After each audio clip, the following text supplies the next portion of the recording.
verses. So it's Hebrews chapter 12, verses 1 and 2. The reason is I started out with this three-part series between books, defeating, most notably today, shame is the third part of that defeating series, with the preparation of Romans 1 and Hebrews 12. And I truly don't say this often. I felt like God would not let me get away from Hebrews 12. I had started out virtually exclusively on Romans 1. And so after a while and God's working, you finally relent. I'm slow to relent. But that being said, Hebrews chapter 12, verse 1 is where I truly believe God is leading me, my life, us as a congregation this morning.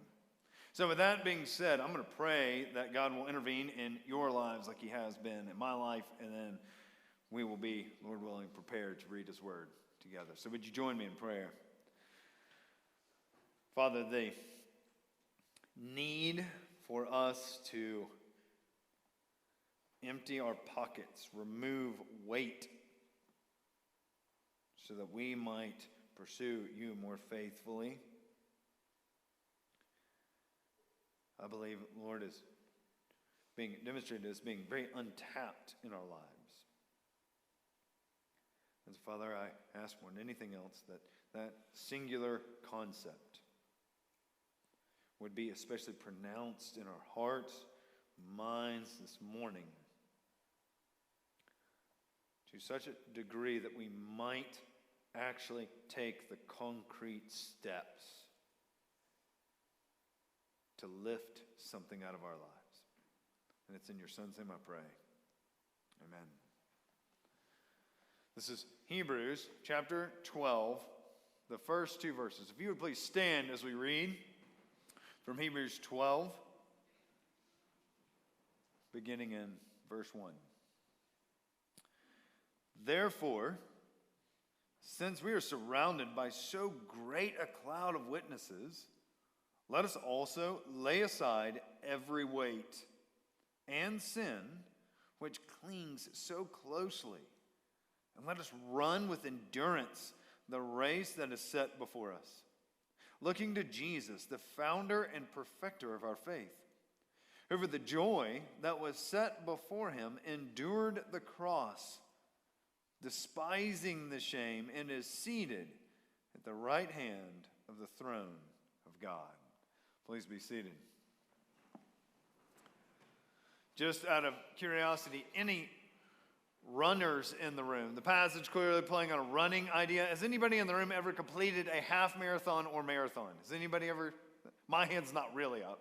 All right, we got a couple runners in the room. That's good. I didn't know how that would go. I mean, I've sprinted a couple times to get away from something, but running, truly, that long distance running is good, but really even marathons we find are child's play. Have you heard of ultra runners or ultra marathoners? Is this something kind of in your purview? Ultra runners or ultra marathoners, as of just a few years ago, it was the fastest growing sport on the planet. Fastest growing sport, ultra marathons. Often, ultramarathons consist of a race longer than 100 miles. So ultramarathoners, I met a guy not too long ago in the gym. He said that he loves to trail run. He was getting ready for a race. And I said, oh, I love to mountain bike. Do you ever go to Whitewater Center? And he said, oh, yeah, I go to Whitewater Center. I like running their trails. And I said, oh, which trails do you usually run? He said, their trails.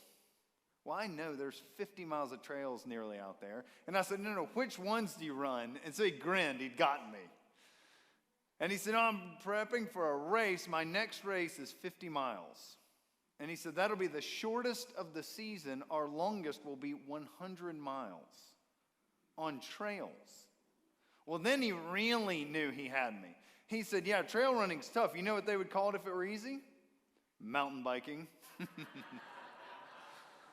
So these ultra runners, though, it's a different dynamic. Oftentimes, it will even be staged races, runs. So you run a marathon one day, sleep, you get up the next day, run another marathon. So for instance, one runner was describing his race through the desert. Literally, they go out places like the Sahara and will have 130-mile races over 5 days. You're just running. Every day you get up, you run another marathon. And so they would just run one day after the other. There's another catch that makes this particularly interesting. You carry with you, generally, what you need to survive for 5 days. So you pack what you're going to sleep on, the extra pair of shorts, your food, all the stuff for 5 days. They do set up a tent in the desert, very convenient of them, and they have medical staff. As he said, one guy sat on a scorpion. Didn't end his race, but still sat on a scorpion. So he says, you pack with you.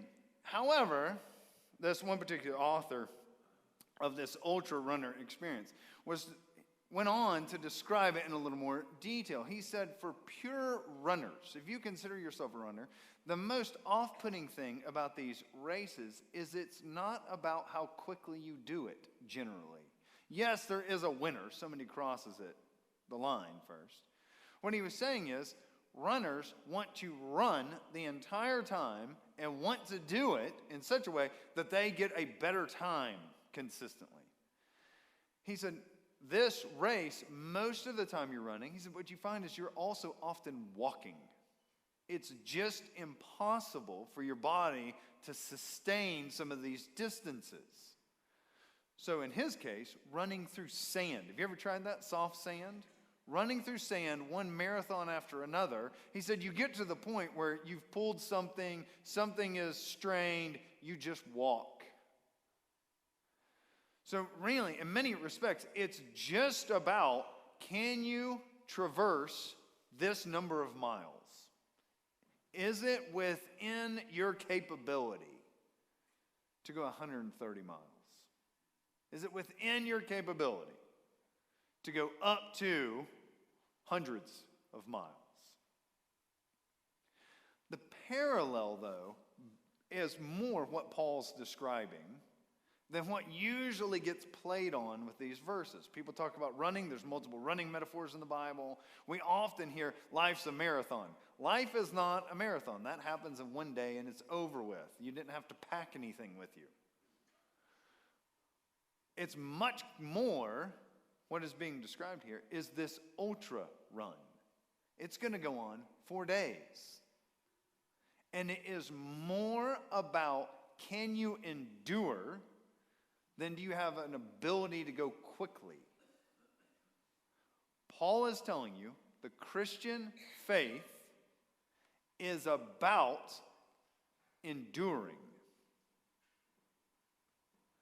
Is that in your repertoire for how you define walking with Jesus? Do you often think of it as, I need to just endure? Then endurance. Do you even prepare for endurance? So Paul is describing something. Here's my suggestion to you, and we're going to have to see how he puts this together in these verses. If we feel shame when we shouldn't, it's because we undervalue endurance. If you ever feel shame when you should not, it's because I don't think of the Christian faith as pressing on.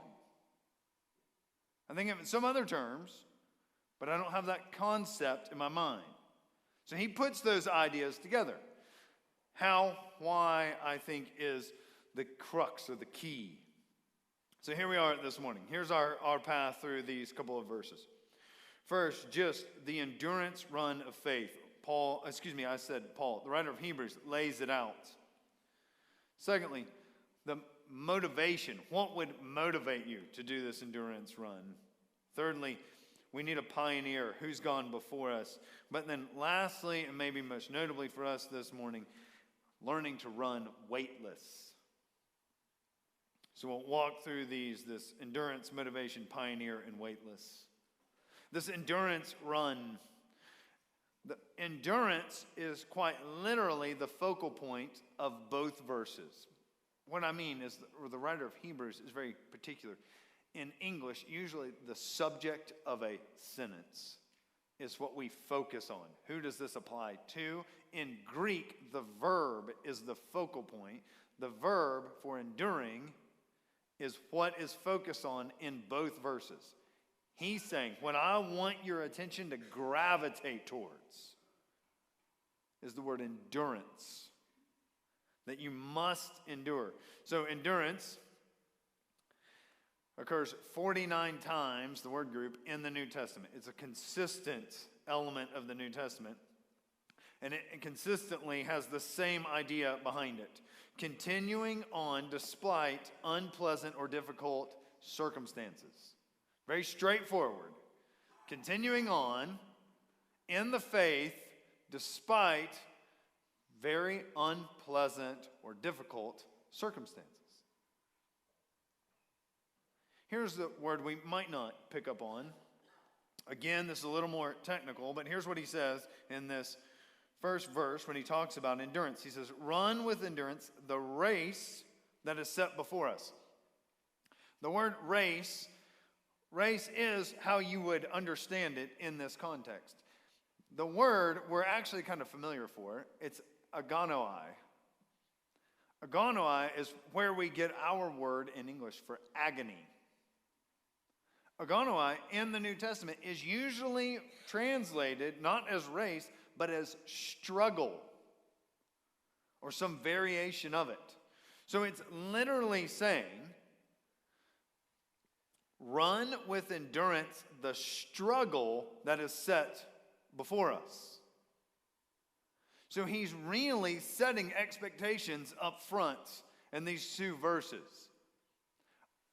Plan to run. Plan that you're going to carry out this faith for a long time and that there will be difficulty in the midst of it, and you should anticipate there are going to be times when I'm going to agonize through it. I'm going to struggle through it. Really, in some ways, that's very liberating, I think, maybe, potentially for some around the room. You think, man, my faith at times doesn't feel like a breeze. It feels more like a struggle. You're in the right spot then. So he's saying it is this struggle, this agonize that we should push through.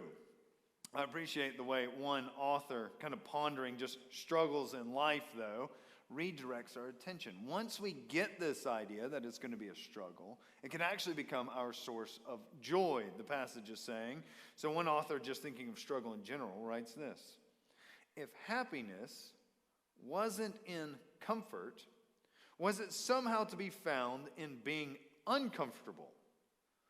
Was there some need for those of us with no suffering in our lives to find some? Because it made us appreciate our homes or our comforts more? Or did suffering a little somehow make us stronger, more fulfilled as human beings? So I think what this guy's kind of just pondering out loud is what the passage is pointing to. Your faith, as you experience struggle and challenge, is actually more fulfilled in that. He's going to go on to say that because it's further aligning you with Jesus. So this is helpful in terms of interpreting life. Oftentimes I will have folks talk about, or I'll overhear them talk about, God must not want me to go this direction because we've hit one roadblock after another. But do you see what this is saying? The difficulty in the path was purposeful. And the difficulty in the path is going to have an effect on your faith. And the difficulty in the path is probably going to allow you to find fulfillment. But we can become convinced, no, it got difficult. That must be God's sovereign indicator to me that I'm really not going the right route. He's saying, no, I want you to understand faith well. Faith faces struggles. It's built in. It's part of it. The key is, do I push forward despite the struggle? Will I continue to follow God, Christ, despite what I'm going through in the moment? Endurance in and of itself being a godly principle. Maybe just a side note. Parents, do you do activities or require things of your children that are building endurance?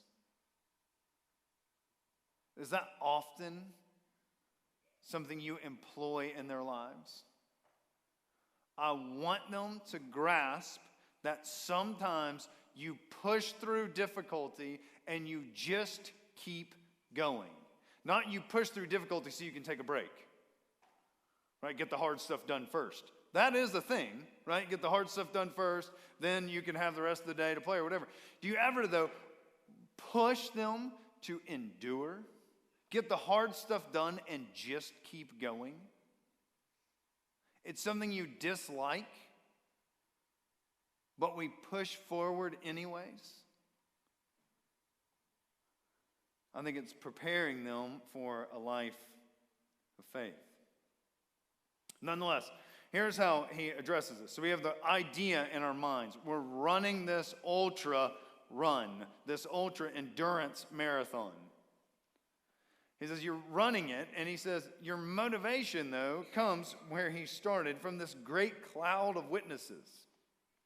Let us also lay aside, before he says, let us also lay aside, he says, therefore, since we are surrounded by so great a cloud of witnesses. What does it mean to be surrounded by this great cloud of witnesses? What he's not suggesting is kind of what we might think of. We've watched too much college football, and we think, I'm going to be running, and there's going to be this huge cloud, a stadium full of people floating that are watching me. Not the idea. They're not witnessing, watching you. What he just got through discussing in chapter 11 is all these people who have, what they saw was God work mightily in their lives. That's what they witnessed in one sense. But a witness in the strictest sense only becomes a witness not just by observing something, by being a bystander. They become a witness when they then testify to it. I was recently, it's been some time ago now, watched this lady next to us at a traffic light. I was with a couple other pastors. I'm sitting in the back of this minivan, and I look over, and she was parked at the traffic light, stopped the traffic light, just starts rolling forward, right out in the middle of a major intersection. Got hit multiple sides. So I watched the whole thing. I come up there, and I'm trying to help her. She doesn't want help. We're trying to get an ambulance. Thankfully, on the other side of the street, there was an ambulance crew taking a break who also saw the whole thing. About 5 minutes after the wreck has happened, this guy comes running. I don't know. He was an ultramarathoner, I guess. Came running down the street, screaming to everyone, I saw the whole thing. I will be your witness. I will be your witness. And what possessed him to think, I had the best vantage point. I was only 7 blocks away. And to come sprinting in, but he understood something, at least, if nothing else, is I should, if I saw it, then testify to it. That both pieces are there. So here is the way this is working. What he did in Hebrews 11 is he says, Scripture has outlined one person after another who saw God work mightily in their lives. Those folks are now coming alongside of you while you run. And they're telling you, keep going. It's worth it. You can do it. Keep going. Now, let me maybe get the picture in our mind the best I can. You're running in this ultramarathon. There are folks who started way before you, and they have already finished. What they have now done, after crossing the finish line is they've circled back and they've begun to line your route. And they're cheering you on, saying, God worked mightily in my life. He'll do it for you. Just keep going. I think even John Piper was helpful. Here's how the way he described it from these who are giving this testimony. He says, you think of Moses said, I did it by faith. I chose to give up the wealth of Pharaoh. And God worked in my life. It's worth it. Keep going. David says, I got caught up in adultery, but it won't keep you out of the race if you'll turn around and start going. Just keep going. Sarah says, I was old and thought I couldn't be used anymore. And it was at that stage of my life that God used me the most mightily.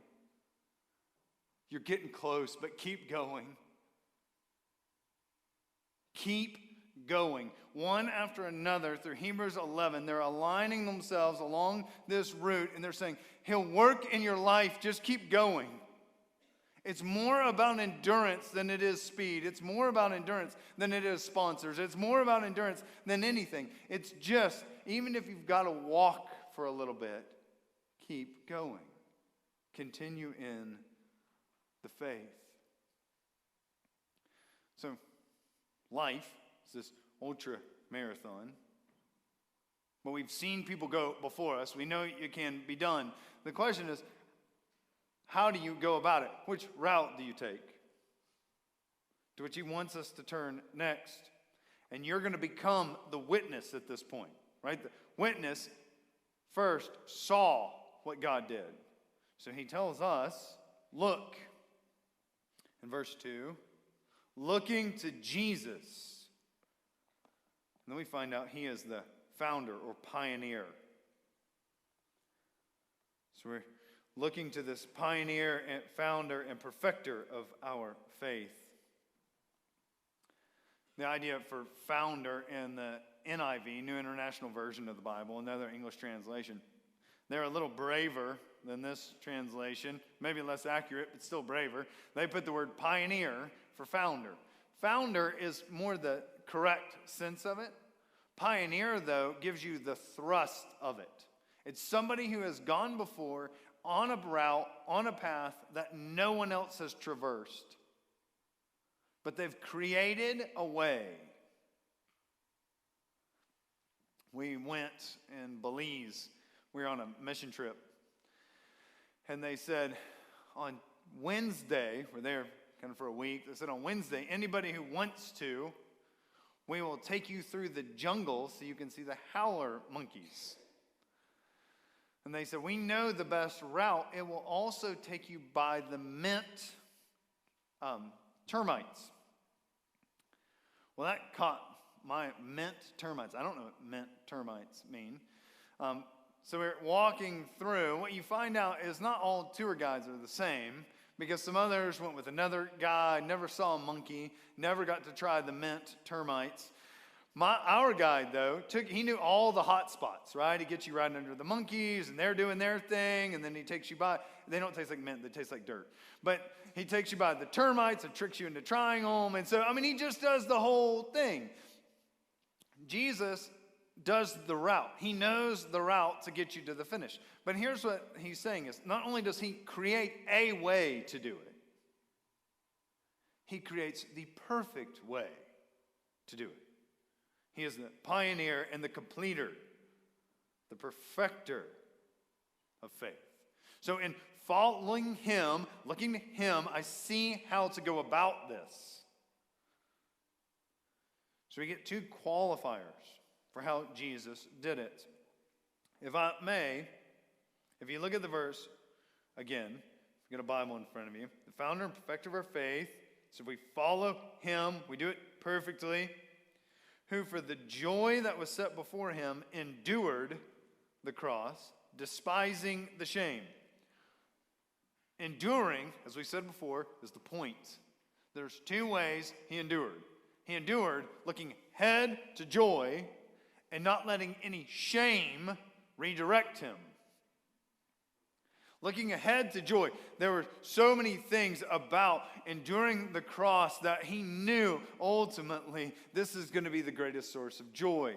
To be real frank, I'm going to leave that off for this morning. There's a lot to be said about that. I want to focus on the latter portion, the despising the shame portion, because that's what's emphasized in this passage, if you will, in particular, is the despising the shame. How does shame function? If you tell a small child, shame on you, how would you intend for shame to function? The goal of shame is to redirect behavior. That's pretty simple, but that is the goal of shame. I want you to go a different route. So I'm going to use some measure of embarrassment to get your attention so that you'll go a different route. Consistently with Jesus, people wanted to redirect him. They came to him and they said, "You're making a mockery of the Jewish faith. Shame on you." His own family comes. They say, "You're out of your mind. You're embarrassing us." Even the people who were on his side said, "You don't quite understand what it means to be Messiah. It doesn't involve dying. It involves taking over." They're constantly saying, "Shame on you for doing it wrong. You really need to go a different direction." And they use one tactic after another. Here's what Jesus does. He not only says, "Well, I'm going to ignore that." He hates it. Let's say he despises it. It's helpful words from Peter O'Brien when he says, "He despised the shame and overturned the opinions and values of the world. They were not worthy of being taken into account when it was a question of his obedience to the will of God." If I could put it back in the runner context, what he's saying is Jesus was pursuing the will of God at all cost. He wanted to pursue it without any hindrance. And every attempt to shame him into a new direction, if he had even entertained that, would have slowed him down. He says, "No, it's the will of God, and I'm not even going to entertain it. If you start talking to me about a new direction other than the will of God, I despise the words that are coming out of your mouth." Maybe most pointedly is Peter. When Peter tries to redirect him and he says, "Get behind me, Satan. I'm pursuing the will of God. You're trying to reroute me. You need to get behind me. I am headed with everything in me." He's headed towards the cross. So without elaborating anymore, at that moment, that kind of stopping point, if you will, it's where I think God led me this week. Lord willing, it helps you. I think it is perhaps one of the most needed points. There's innumerable things we could say about these two verses. Most needed is this: what redirects you from following God, pursuing him, this life of faith? What redirects you? He lays out two things. When we realize Jesus is the example, and he's putting Jesus' run for endurance in parallel with our run for endurance. Verse 2 in parallel with verse 1. He said in verse 1 how we put things behind us. And he's saying that's what it means to despise shame, when we realize they're in parallel. What is the way we put things behind us? He gave it to us in verse 1. He says, secondarily, it's letting every sin which clings so closely to us be put aside. So first, sin, by definition, is a redirection away from the will of God. So I have to put sin to death. Sin is literally going the other direction, away from the will of God. It's not a deviation. It's not anything else. So if I'm unwilling to put sin to death, I'm willing to live with it. I've stopped running. I've stopped moving. In fact, I'm walking backwards. However, perhaps more pointedly in this passage, more to the significance of a runner, he also says, lay aside every weight. So that's different than sin. Do you see that?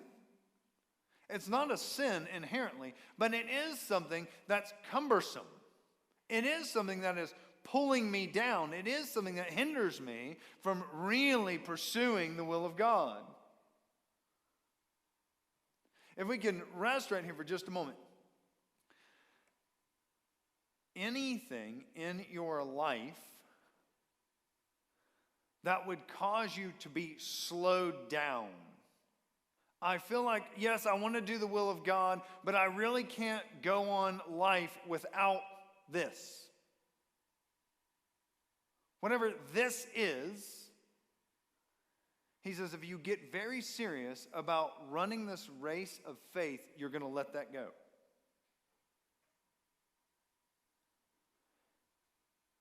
It is the occasion where shame enters our lives. Let me maybe show it to you.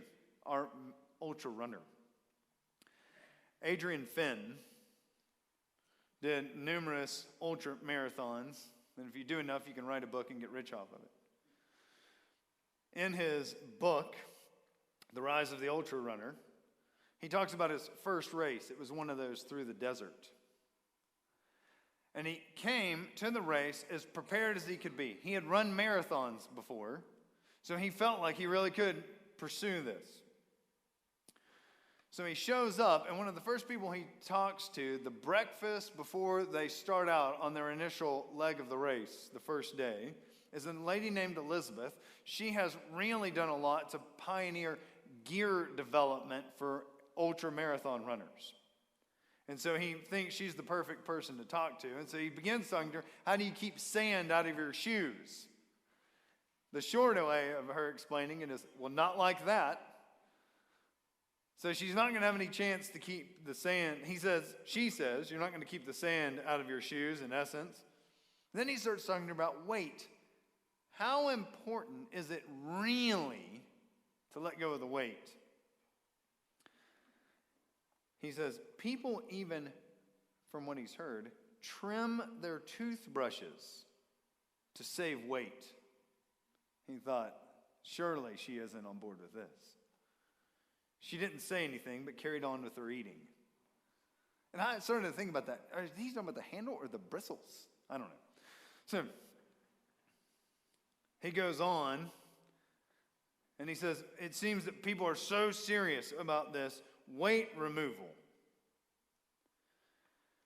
And he said, at that moment, Elizabeth took a deep breath. He said, I told her the organizer had tried to scare me by telling me I would do anything once I'm out there to get a little weight off of my back. So don't bring any pictures of your family. You'll end up burying them in the sand. He says, as he looks at her across his meal, that's not true, I said. That's ridiculous, right? But the look on her face told me that she didn't think so. And he said, I suddenly realized I was way out of my depth. This idea that you come to a spot in life where you think, running the race is so important to me, I will shed anything. Anything. Now you're starting to think. And now you realize the depth. The problem is, shame comes in and says just what he said. Nah, that's ridiculous. That's too much. It's not a sin. You don't have to give it up. That's over the top. One thing after another to redirect our path, to tell us, no, letting go of that weight. God doesn't say you can't do that. God doesn't say you can't have that. So it's time, according to Hebrews, to lay it aside. Here's my encouragement. I'm going to run through a couple ideas to lay it aside. My encouragement between now and January. We're good at starting things in January. Write down something in your life on an actual sheet of paper with an actual pen. Something in your life that if you are really going to run more effectively, this is a weight that's got to go.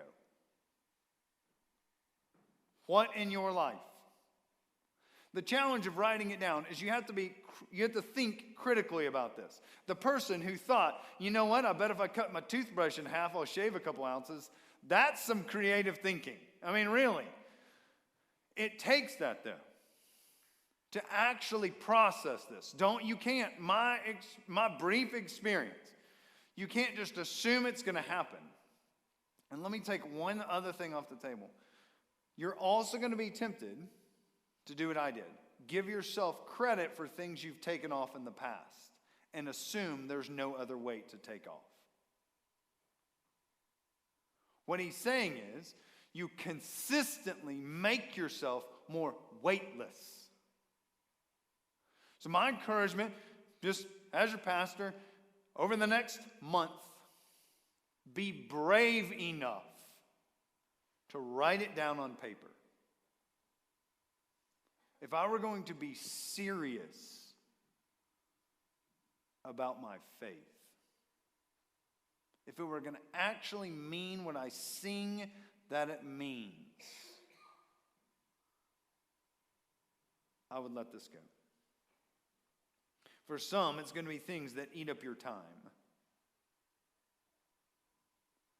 There's just time-consuming opportunity after opportunity after opportunity, and I know I can let it go, and I know I could do something else, but I feel like life just wouldn't be worth the living. There are other things that have consumed you. It has a bigger hold on you than your faith does. You say, well, no, maybe you would say you would push back on that. No, my faith means more to me. Okay, it has an inappropriate hold on you. There's things in life. I've known of folks it's been video games, have had just the adults. They've gotten so consumed. They've gotten good at the game. They play it online. It's just such a big part of their life, so consuming. I mean, if it took you years to get good at it, to be able to taunt people over the microphone. So they think, I'm invested in it. Right? It's a hobby. It's something where you feel like, but this is the one thing that I really feel like I'm better than other people at. But it's gotten to that place where it's gripping. It can be body image. It can be work. It can be on down the list. You say, well, it's not a sin to do it. It's time to defeat the shame, despise the shame, and acknowledge this has gotten me and it shouldn't have. For some, it can even be inappropriate relationship. This one, I don't mean to misskew anything. But it's a relationship that shouldn't be there. At least not in the way that it currently is. Sometimes for others, it's a mindset.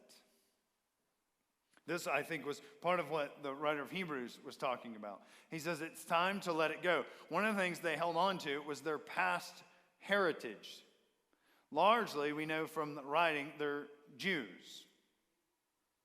So yes, I'm going to follow Jesus, but I still feel like I should be doing this festival. Yes, I'm going to follow Jesus, but there's something that they feel like I just can't let it go. I would be disappointing my family if I let it go. And they say, I don't think it's wrong. I don't think it's sin to do that.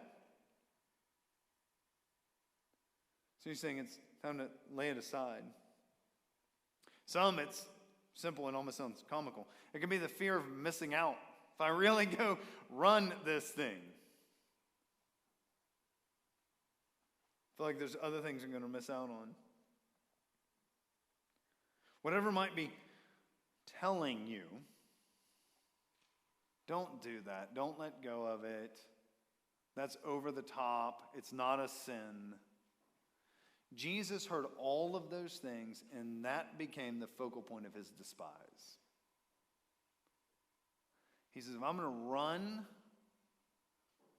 my faith out, why in the world am I dragging this along? That makes no sense. The writer of Hebrews here has said, you have seen one person after another in the Bible lay these things down. And they testified how when they laid it down, God worked in their life in incredible ways. No matter what their age was, no matter where they were in life, no matter what the circumstances, they laid it down, they walked away from it. And God began to use them, and they're testifying to that, and they're cheering you on, saying, you could do it. Sarah's saying, it doesn't matter how old you are. You can lay it down, and you could just go with what God wants you to do.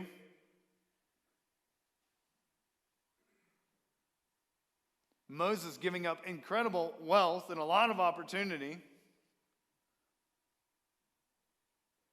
He says, I've given it up, but you know what?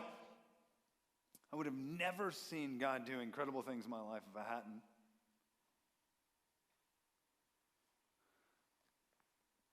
So, to despise the shame is, on the one hand, if there's active sin in your life that you're keeping there, means you're going the other direction. You've got to turn away from it. Secondarily, though, is we also carry things along, and our primary defense is, well, it's not sin.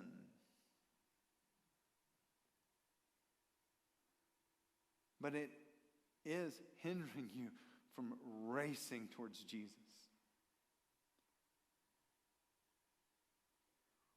Would you write it down in the next month? Just write it down. What could be laid aside, and here it is. The life of faith is one that races in an enduring fashion, one step after another, getting lighter all the time, because I want the will of God carried out in my life. Jesus was so explicit in it that even his own desire to let a cup pass was trumped by, but I'm going to do the will of God. Everything in his life was, I'm going to not hold that too tightly.